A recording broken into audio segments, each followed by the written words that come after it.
హైదరాబాద్ లో Paralympics athletes విజయోత్సవ rally grand గా జరిగింది. నెక్లెస్ రోడ్ నుంచి సుందరయ్య విజ్ఞాన కేంద్రం వరకు దివ్యాంగ క్రీడాకారులు బైక్ ర్యాలీ నిర్వహించారు.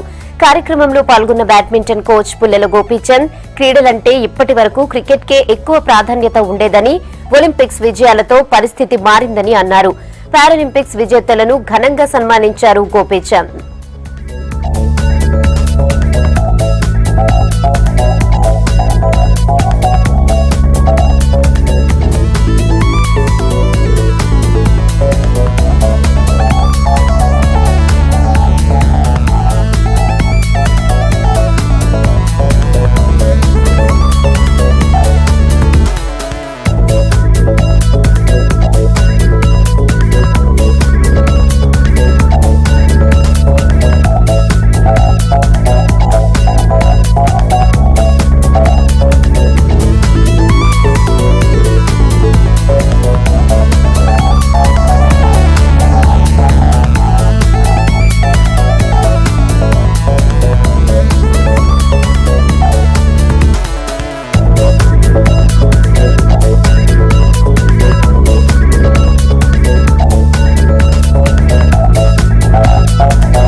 I think each of them, Mariappan gold గానీ లేకపోతే దీపా మాలిక్ ది గోల్డ్ గానీ లేకపోతే ఆ సిల్వర్ బ్రాంజ్ గానీ ఇవన్నీ మన దేశానికి చాలా పరువు తెచ్చిందని ఈ రోజు మనం ఇలా సెలబ్రేట్ చేసుకోవటం నాకు చాలా సంతోషంగా ఉంది. స్పోర్ట్స్ అంటే ఒట్టి ఒక క్రికెట్ మాత్రమే ఉండిపోయేది, కానీ ఈ లాస్ట్ 3 ఒలింపిక్స్ నుంచి చూసుకుంటే అయితే మామూలు ఒలింపిక్స్, సమ్మర్ ఒలింపిక్స్ కి ఒక ప్రత్యేక స్థానం కలగటం జరిగింది. ఈసారి పారా ఒలింపిక్స్ కి కూడా ఒక మంచి స్థానం కలగటం జరిగింది. దీనికోసం మన ప్రభుత్వాన్ని, మన ప్రైమ్ మినిస్టర్ గారిని అభినందిస్తున్నాను.